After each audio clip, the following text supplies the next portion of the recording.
Homeschooling is not hard as long as you know your state laws. And if you don't know me, my name is Samaria and I'm a homeschool coach, and I teach parents how to break away from the school system and give their children the education that they truly deserve. So let's get right into it. This video, we are going to start with the great state of Alabama. Just to let you know, I have my computer and I'm going to read the state laws from hslda.org because I don't have all the state laws memorized. I'm also going to explain it in layman's terms so that you understand it fully. And in Alabama, there are 3 options under which you can legally homeschool. Option 1 is homeschooling with a church school. Option 2 is homeschooling with a private school. Option 3 is homeschooling using a private tutor. Sometimes it can feel like a lot. Sometimes it can be confusing. So I want to show you how simple it really is. Option 1, homeschooling with a church school. It states a church school offers instruction in grades K through 12 or any combination thereof, including preschool, through on-site or home programs, and is operated as a ministry of a local church, group of churches, denomination, and or association of churches that does not receive any state or federal funding. A home may be the location where a child receives instruction as a student attending a church school. Basically, what this is saying, homeschooling with a church school, if you didn't know, now you know, there are churches that operate as homeschools, right? Or they call it church schools. And what they do is they are recognized through the state as a cooperation that provides any type of education for children. A lot of times, church schools may be identified as a church school, or it could be identified as a co-op. These church schools usually do cost, as I read, it doesn't receive any federal or state funding. So usually there is a cost associated that you have to pay for it. And so then it says, to homeschool under this option, you must take the following steps. You enroll your child in the church school. So Homeschool Alabama has a compiled list of church schools that enroll homeschool students.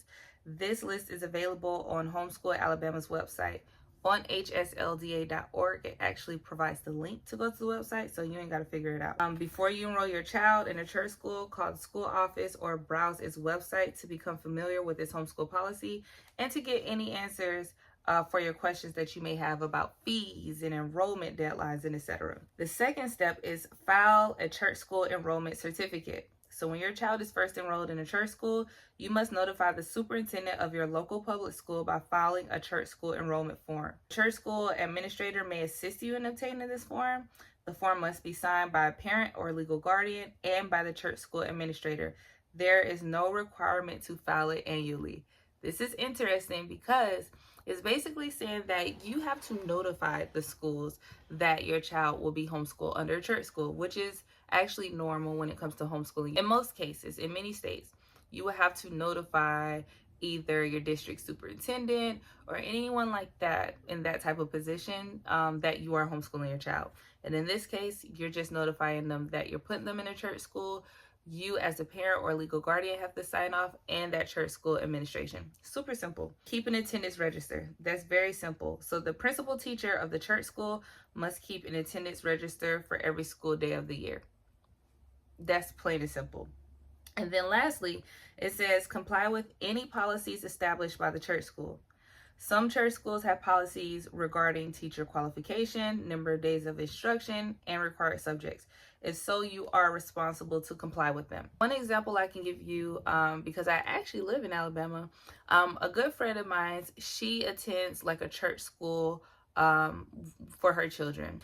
And to be a part of that church school or co-op, the parents actually have to be active. They have to teach a class. The more that you attend it, the more that you continue being a part of the church school, then the responsibilities may increase. Maybe you're teaching once a week. Maybe they may ask you to teach multiple classes. They are very serious and they do not play about this. You cannot be a part of that church school if you as a parent are not involved and are not teaching a subject or a class. That is all that is required to homeschool with a church school in Alabama. And now we're going to go to option 2, homeschooling with a private school. So I want to make this very clear when it comes to private school. Some of you are going to be like, what do you mean homeschool with a private school? Just to be clear, in many states, homeschooling is considered a private school. When you hear something like homeschool with a private school, it's basically saying homeschooling at home. You are identified as a private school. You may even come up with your own name. Let's say your last name Academy or anything like that. But you are recognized as a private school when you homeschool that option. This reads, a private school is established, conducted, and supported by a non-governmental entity or agency offering educational instructions in grades K through 12 or any combination thereof, including preschool through on-site or home programs. Listen, a home may be the location where a child receives instruction as a student attending a private school. A parent may establish a home-based private school, or the home may be an extension of an existing private school. So I literally just said that. If you are homeschooling at home, in most states, even what I just read right here, you are considered a private school. However, there are private schools that you are able to homeschool under using like a hybrid method, but that is another discussion for another video. In order to do this, you have to do the following.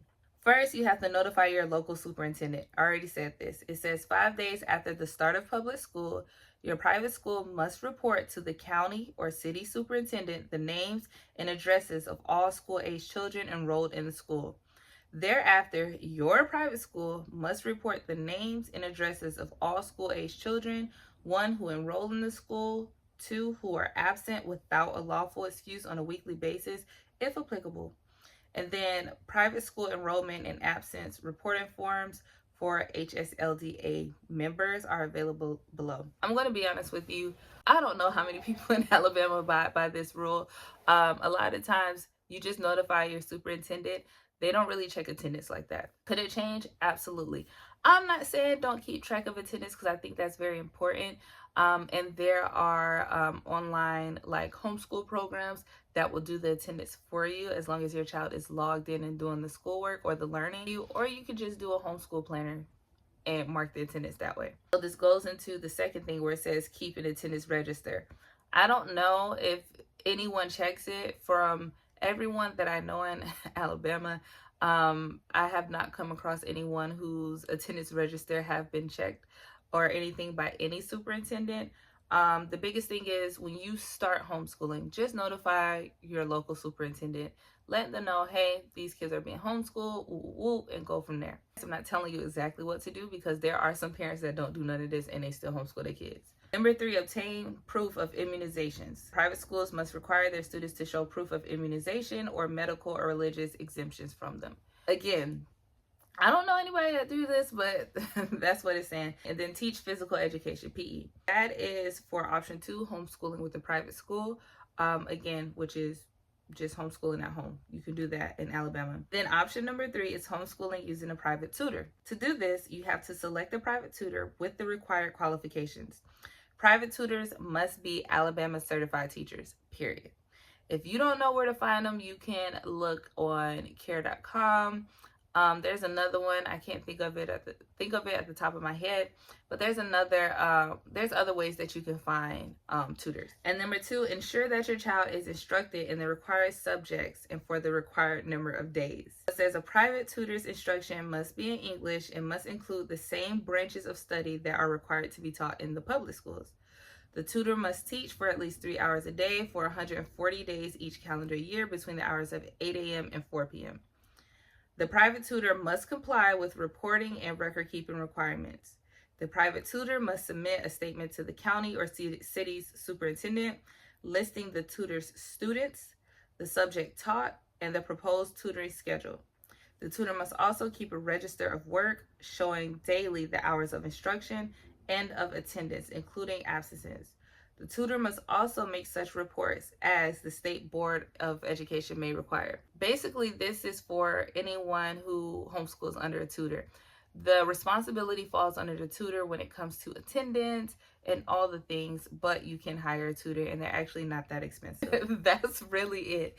I mean, let me know if that was simple enough. Homeschooling is not as hard as people make it seem.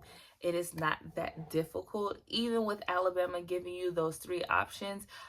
Me, for one, I do highly, highly recommend, as a homeschool coach, I would be failing you if I did not tell you to abide by the laws, because we don't want to run into any issues, right? We don't want to run into negligence. We don't want to run into maybe law enforcement saying that you're not doing what you're truly doing. This is extremely, extremely important. And I understand that a lot of parents choose to homeschool to get away from the public school system, the the rules and the regulation of the school systems. But what we have to understand is, with exercising this freedom that we have to homeschool, we have to make sure that there is structure that protects us with doing so. You can't just go out here just willy-nilly homeschooling and think that I don't have to keep track of anything. I'm not keeping track of anything and everything is going to be okay. That could hurt you in the future. We don't want to run into problems, and we don't want our right taken away from us with it when it comes to homeschool. But let me know what you feel about these laws in the comments. Like, tell me, do you feel that it's too much, or you feel like, oh, that makes sense, or you're like, you know what, this is a lot more easier than I thought, and it gives me more hope when it comes to homeschooling because I'm overthinking everything. This is just one step, right? Knowing your state laws is the first step to clarity, is the first step of feeling confident that you can do this, because it's literally telling you and showing you all that is required or suggested in some states, and you just follow that. And if you're like, okay, I got the state laws right, but I don't know if I can homeschool because I'm not a teacher. What about curriculum? What curriculum should I choose? How do I know if I'm selecting the right one? I do want to let you know that I have created the curriculum matcher. It actually will be linked in the description box below. But what it does is it aligns you with homeschool curriculums. It gives you two matches based off of what works for you and your child needs, your budget, and all those things, so that you don't have to spend months doing research and you know exactly what will work for you. All you got to do is click the link, get the homeschool matcher, answer the questions, and get your recommendations and go from there. I hope you all enjoyed this video. If you did, you got this far, you might as well go ahead and like and subscribe, and make sure you stay tuned, because this is a whole series. We're going from A to Z when it comes to the homeschool laws in the United States. So thank you so much for tuning in, and I'll see you next time.